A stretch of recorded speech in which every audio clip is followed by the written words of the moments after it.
Former President Olusegun Obasanjo says restructuring Nigeria will not change the country if Nigerians do not change their mentality. Yeah. Now, former President Obasanjo noted that restructuring may not be the singular solution to the problem, but if Nigeria needs to achieve true federalism, then a change in mentality is paramount. It doesn't matter how much restructuring you do, if our mentality remains what it is today, all the restructuring in the world will not lead us anywhere. True federalism, I will not argue with you, but it doesn't matter what true federalism you do today, nothing will change in Nigeria unless we Nigerians change. I believe that in addition to the resultant benefits of such restructuring, insofar as the unity of the country is concerned, and insofar as the development of the country is concerned, that the whole country and the people of this country will be better served. First of all, anybody who thinks that we are going to be breaking up again, no, I don't think so. Okay, but there is legitimate misgivings. Perhaps in terms of equity, I think we need to do more about the equity of this country. We need to see ourselves as our brothers' keepers. We have a lecturer now at the philosophy, of course we've discussed it, we're taking time. A lecturer now of philosophy department at the University of Lagos, Dr. Dan Ekere, in the studio with us. Thank you for your time. You heard what former President Olusegun Obasanjo said. Nigeria needs change of mentality and not restructuring. Do you agree? Well, I agree that we do need that change of attitude. But my worry really is that, when people are in position of leadership, perhaps what they see is different. It is when they come out, they begin to sing new songs. What was that change of attitude when he was president? So you look at all of that, considering where Nigeria was coming from, and as at the time he became president. What was that change that you could see in him, for him now to say that is what we need to do? But on the whole, I think we need restructuring. There's nothing wrong with restructuring, except that perhaps the content of this restructuring is what is the issue. All right, even companies restructure. I'm very convinced that TVC did some restructuring not too long ago, all for the good of the company. So if we're talking about restructuring Nigeria, it's just a way of trying to find a better way of running the country for it to be more progressive, for life to be more meaningful. So that restructuring is important. But however, it is important to know that there is no one solution to all problems. But you need to start from somewhere. At the moment, I don't know whether Nigeria is a federal, state. I don't know, because a situation whereby, states do not seem to have the kind of autonomy they should. In fact, who is even federating? Is it the states, the local governments, and the federal? So it's a lot of issues. A situation where, local governments, states share money. Nobody talks about how this money is made. It does not go well for this country. Now, and again, the kind of system we are running, where the federal government will be running secondary schools in all the states, perhaps even primary itself, does not go well. This question of federal road inside states, federal streets, federal, I don't think they are all good for the country. Every road in Lagos should be managed by Lagos. Every road in Ogun State should be managed by Ogun State. Perhaps you can talk about interstate, those roads linking one state and the other. Yes, if you bring that one up, that the federal should take care of that, it will make some sense. But especially by, you have about Macaulay Road in Lagos and you say it's a federal road. Intrastate. All right? And meanwhile, the people who use these roads are Lagosians. Everyday people within the state. Any other person who comes around. So these are the issues. So we need to look at the pattern of the federation we are running, how we make our money, how we share our money, the form of taxation we run, and how we even, come about leadership. All of that, they are all important. Yeah, then Dr. again, Ekere. even the economy. Because the kind of state you run will determine, you know, the level of your economy. As we speak today, I don't know if we have made any progress, you know, since the beginning of this democratic experience. So now, perhaps you can say that, well, the military has not, you know, perhaps it's even more difficult for them to come in now. It will be popular, should they even attempt. Maybe that is the only area we have made some real gains. But in terms of governance, you know, proper governance that people can call good governance, we seem just to be copying. And like one of the man at the NHIS said, so if we must copy, then be a good copier. So copy well. So that, yeah, because you don't not copy and paste. Dr. Ekere, the acting president has said that government actually has to look into this restructuring question so that we can do something and move Nigeria forward. There has been constitutional conferences or national conferences, so to say, in this country, not once, not twice, where Nigerians came together to sit down and brainstorm on way forward for this country. In adopting some of the reports or communique resolutions or adoptions from some of these national conferences, is that where to start from in the first place when we talk about restructuring? It's a step. Okay. It's a step in the right direction. As a matter of fact, we have been talking about Nigerians coming together to discuss their own future. Unfortunately, you've always had such, you know, slogans like, you know, the unity of Nigeria is non-negotiable. I think that's the worst, you know, injustice you can do to this country. Unity is a function of, you know, discussion. If you want to get into a marriage, for a man to be united with a woman, there must be negotiation. You need to agree. It's on the basis of that you now come together. And as a matter of fact, what are those things that even bring unity? Are we really united? That you live in the same compound does not mean you are united. Nigeria seems to be, you know, we live like tenants in the same compound. We see ourselves, sometimes we exchange pleasantries and the rest, but we're not really united because those things that unite people. Sometimes law unites, all right?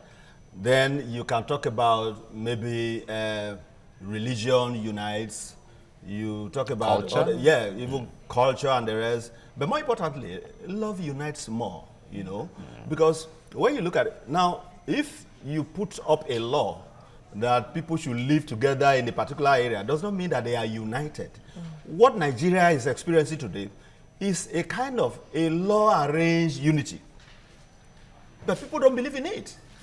The forefathers have done their best. They've secured what you can call a country that is self-governing, but then the people for whom you have secured this are saying that we need to discuss how we should live together. You know that you are my father, you have created that empire. Does not mean that the way you've created is the way I should fit into it. All right, because of time, yes, let me quickly ask because of time. The federal government, like Mike indicated earlier, has said that it will come out to address restructuring. So what do you hope to hear from the federal government when finally they want to talk about it? Because referendum has been clamored for, especially by those from the southeastern part of the country, is not in the Nigerian constitution, and people are saying that there is need for everyone to have a right to discuss the way forward for the country. You see, I do not think constitution is the basis of life.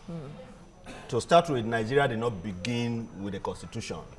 All right, we have always been living as people, you know, within the various enclaves before we became Nigeria. All right, we've been living, and perhaps we'll be interrelating.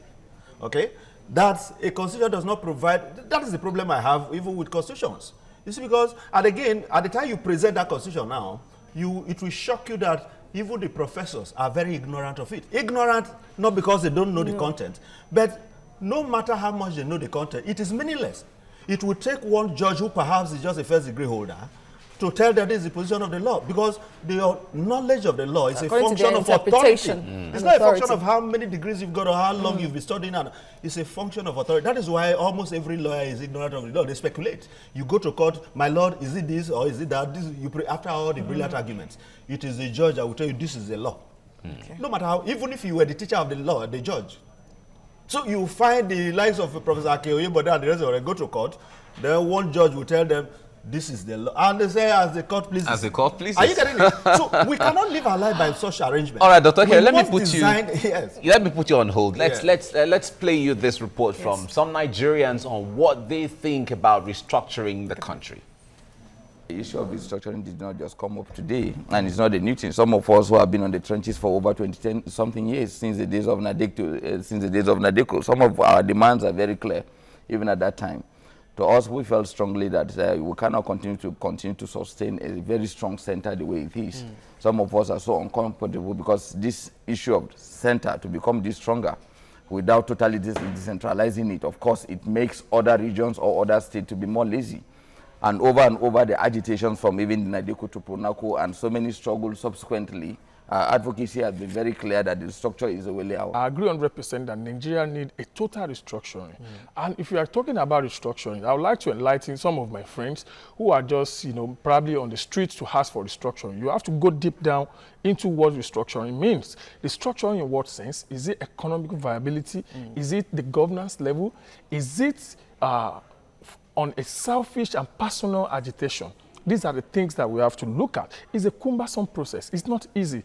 Our constitution does not provide for a referendum. I didn't mean we have a referendum in the constitution. It will be easy for the president to ignite that section for us to, okay, is that yes or no? But if you look at the request of being, the request of the agitation who are requesting for such restructuring, they are doing it on a personal ground. They are not doing it holistically for Nigerians to benefit from the restructuring. All of these goes to show that all is not well with our dear country, Nigeria. Some of us are finding solutions, and some of us are trying to do one thing or the other that can restore peace. All right. A lot of calls for restructuring out there. Indeed, and that was why Governor of Kaduna State, El-Rufai, a while back said that the call for restructuring, in no clear words now of his, has become a political tool that people are using. Well, but in all of this, Dr. Kerry, let me ask you, why are some people still very uncomfortable with the concept of restructuring the way it is? You see, in every system, there are always beneficiaries. As we speak today with the lopsided, structure called Nigeria, there are people who are profiteering. A lot of people are making their ways. In war situations, dealers of arms make their money. So how would they wish that there should be no war? So in every system, you find people who benefit. But we are looking at it from the holistic perspective. Where will it be better for this country? You see, when we are talking about restructuring, we are not saying there should be, separation. We are not saying there should be a separate country called state called Igbo, another one, called Arewa. That's not what we are saying. We are saying that let's make for a system that will be better managed, that can bring in the best hands and to benefit everybody. Now, you have a lot of states in the United States of America, for instance, just like we have in Nigeria. Now, how do they run their federation? Because when you want to copy things, you need to look at the nitty-gritty. Now, every state in the U.S. has that autonomy to determine its own economic future. State police. And I can tell you that, you see, when any democracy fails to be inclusive to the extent of taking care of economic needs, obviously it will fail. Now, as we speak, Nigeria does not have what it takes to take care of the social needs of Nigerians. If you choose to run this country the way it is, where on one hand, some persons will need to get into a federal school with 2 marks. The other hand, some others will need to score about 150, 180 before they will be the same country. You have a challenge. So you must create you must create it, because even the federal character on its own tells you that all is not well with the country. Okay. Now, what we need to do is to ensure that we create that opportunity, so that even as we have created the states, let the states run themselves and remit to the center what is due to the center. At least we've done it before. We've done it before, 1960 to 66. The situation by 774 local government will be coming to collect money, and at the end of the day, only 3 are producing. All right. It's not meaningful. Dr. Dane Kere, Department of Philosophy, University of Lagos, thank you very much for coming on the program. It's always a pleasure. Right.